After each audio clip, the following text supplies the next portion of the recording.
بنی نوع انسان کی رہنما ہے، صراط ہدی ہے احادیث نبوی۔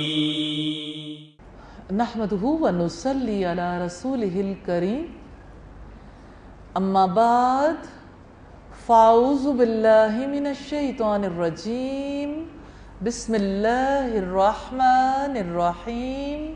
رب اشرح لی صدری ویسر لی امری واحلل عقدۃ من لسانی یفقہوا قولی۔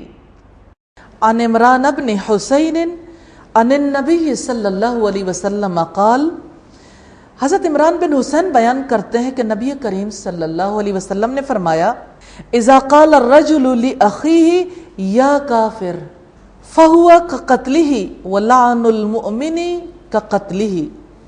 جب آدمی اپنے بھائی کو یوں کہتا ہے او کافر، تو اس کا گناہ اس کو قتل کرنے کے مترادف ہے، اور مومن پر لعنت کرنا بھی اسے قتل کرنے کی طرح ہے۔ صحیحہ میں یہ حدیث 3385 نمبر پر ہے۔ عمران بن حسین بیان کرتے ہیں رضی اللہ تعالیٰ عنہ کہ نبی کریم صلی اللہ علیہ وسلم نے فرمایا، جب آدمی اپنے بھائی کو یوں کہتا ہے وہ کافر، تو اس کا گناہ اس کو قتل کرنے کے مترادف ہے۔ یعنی جتنا کسی کو قتل کرنے کا گناہ ہے، اسی طرح کسی کو کافر کہنے کا اور مومن پر لعنت کرنا بھی اس کو قتل کرنے کی طرح۔ تو مسلمان کو کافر کہنا اس کو دراصل قتل کرنا ہے، اور مسلمان پر لعنت بھیجنا بھی اس کو قتل کرنے کی طرح ہے۔ سوال یہ پیدا ہوتا ہے کہ لعنت سے کیا مراد ہے؟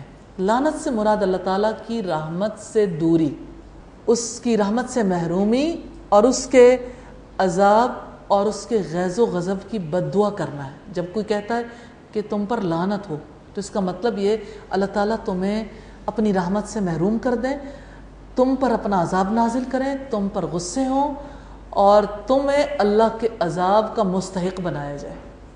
یہ لعنت کرنے کا مطلب ہے۔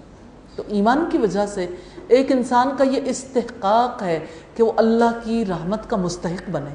جس وقت کوئی شخص کسی پر لعنت بھیجتا ہے تو یا کسی کو کافر کہتا ہے، اب اگر کوئی فرض کرے کسی کو کافر کہتا ہے، تو اس کا مطلب یہ ہے کہ وہ دراصل اس کو ایمان کی وجہ سے ملنے والی اللہ تعالیٰ کی رحمت سے محروم کنسیڈر کرتا ہے۔ تو مومن کو اپنے نیک اعمال کی وجہ سے اللہ تعالیٰ کی قربت کا تحفہ ملتا ہے۔ یہ بہت بڑا اعزاز ہے کسی کو اللہ تعالیٰ کا قرب نصیب ہو جائے۔ اور جب کوئی کسی پر لعنت بھیجتا ہے تو اس کے لیے عذاب کی بد دعا کرتا ہے، اللہ کی رحمت سے دوری کی بد دعا کرتا ہے۔ دونوں ہی کام مومن کو قتل کرنے کی طرح۔ جیسے کسی کو قتل کر دیں تو ظاہر ہے اس کی جان چلی جاتی ہے، جب جان چلی جاتی ہے تو وہ نیک اعمال سے محروم ہو جاتا ہے، اللہ تعالیٰ کی مزید رحمتیں اس پر نہیں ہوتی، کیونکہ اس کی کتاب زندگی ختم ہو جاتی ہے۔ سیدنا ابو الدرداء بیان کرتے ہیں کہ رسول اللہ صلی اللہ علیہ وسلم نے فرمایا، جب کوئی بندہ کسی چیز پر لعنت کرتا ہے تو وہ لعنت آسمان کی طرف چڑھتی ہے، لیکن اس کے لیے آسمان کے دروازے بند کر دیے جاتے ہیں، پھر وہ زمین کی طرف اترتی ہے اور اس کے دروازے بھی بند کر دیے جاتے ہیں، پھر دائیں اور بائیں سمت اختیار کرتی ہے، جب کہیں گھسنے کی کوئی گنجائش نہیں پاتی تو وہ اسی پر لوٹ آتی ہے، یعنی لعنت بھیجنے والے پر۔ اگر اس لعنت کی مستحق ہوتی ہے تو اس پر پڑ جاتی ہے، وگرنہ وہ لعنت کرنے والے کی طرف لوٹ آتی ہے۔ ابو داؤد کی روایت ہے 4036 اور 3876 نمبر پر۔ یہاں خاص بات ہے کہ کسی شخص پر خواہ وہ کافر ہی کیوں نہ ہو، لعنت نہیں کی جا سکتی۔ ہاں اگر وہ مجرم ہو تو ایسے مجرم پر لعنت کی جا سکتی ہے، اور گروہی طور پر مجرموں اور کافروں پر لعنت کی جا سکتی ہے، یعنی پورا ایک گروپ ہے، گروپ آف پیپل، تو ایسے یعنی کافروں پر لعنت ہو سکتی ہے، انفرادی طور پر کافروں پر بھی لعنت نہیں کی جا سکتی۔ تو یوں حدیث سے ہمیں یہ پتہ چلتا ہے کہ وہ لوگ جو مسلمان پر لعنت بھیجتے ہیں، کتنے ہی ماں باپ ہیں اپنے بچوں پر لعنت بھیجتے ہیں، کتنے ہی لوگ ہیں جو آپس میں گالی گلوچ پر اتر آتے ہیں تو ایک اپنے رشتہ داروں پر لعنت بھیج دیتے ہیں، اور غصے کی حالت میں تو انسان کی زبان بے قابو ہو جاتی ہے۔ تو اس وجہ سے یہ دیکھ لیجئے کہ یہ کسی مسلمان کو قتل کرنے کی طرح ہے۔ اتنا بڑا گناہ کسی پر لعنت بھیجنا. اللہ تعالی ہمیں ہمیشہ اس سے بچنے کی توفیق عطا فرمائے.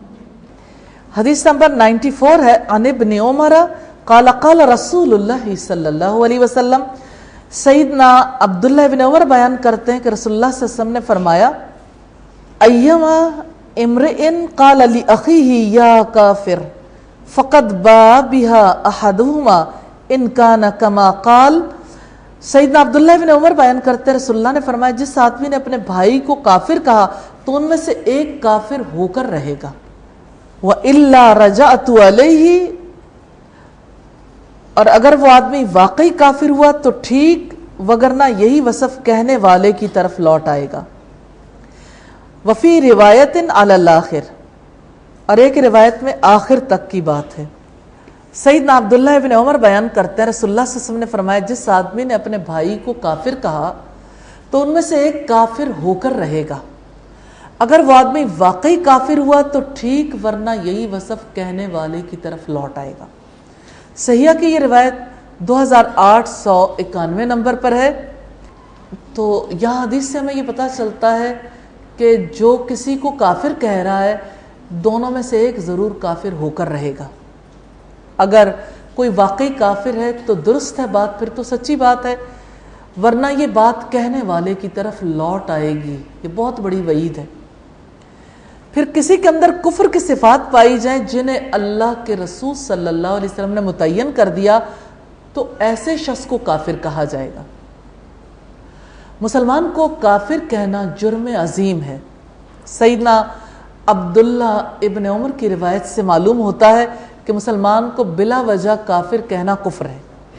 ہمارے یہاں بہت سے لوگ ایک دوسرے سے جب بات کرتے ہیں دیہاتی انداز میں، جو اپنی زبان پر کنٹرول نہیں رکھتے، تو کبھی کسی کو کافر قرار دیتے ہیں، کسی کو یعنی اسی نوعیت کے بہت سارے اور القابات سے نوازا جاتا ہے. تو اپنی زبان پر کنٹرول رکھنا چاہیے. رسول اللہ صلی اللہ علیہ وسلم نے فرمایا تم مجھے 2 چیزوں کی حفاظت کی ضمانت دے دو، میں تمہیں جنت کی ضمانت دیتا ہوں، زبان اور شرم کا.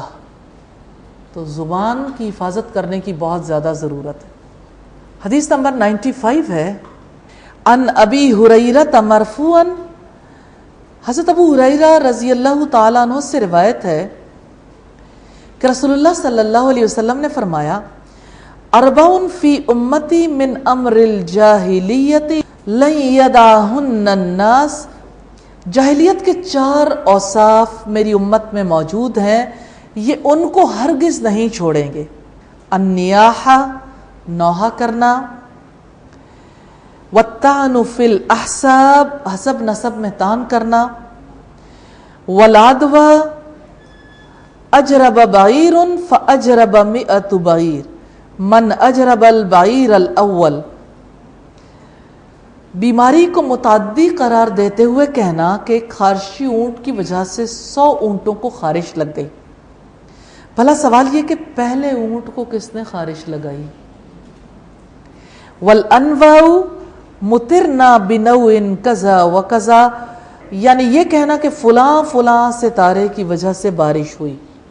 عقیدے کے کچھ اور پہلو ہیں جو اس حدیث میں بیان کیے گئے. حضرت ابو ہریرہ سے روایت رسول اللہ نے فرمایا جاہلیت کے 4 اوصاف میری امت میں موجود رہیں گے، یہ ان کو ہرگز نہیں چھوڑیں گے. یعنی ان کاموں کو چھوڑنا انتہائی مشکل، لیکن کام جاہلیت کے. تو رسول اللہ صلی اللہ علیہ وسلم نے جاہلیت کی حقیقت کو سمجھایا کہ جاہلیت کو ترک کرنا کتنا مشکل کام، جاہلی اوصاف کو چھوڑنا بہت مشکل کام. ان جاہلی اوصاف میں سے پہلا وصف ہے، پہلی جو بات ہے نوحہ کرنا.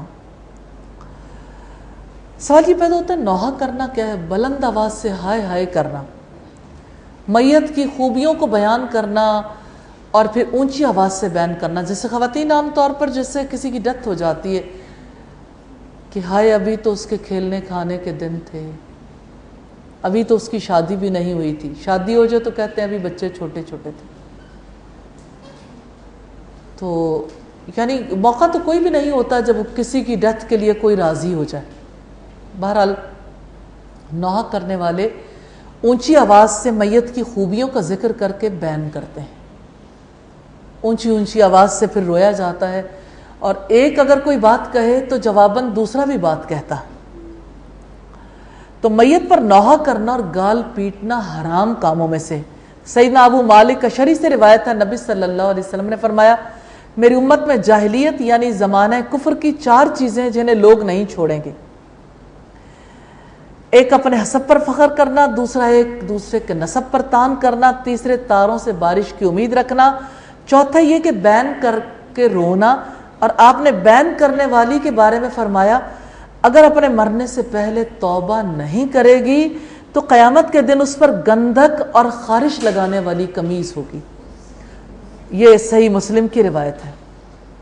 بنی نوع انسان کی رہنما ہے، صراط ہدیٰ ہے احادیث نبوی۔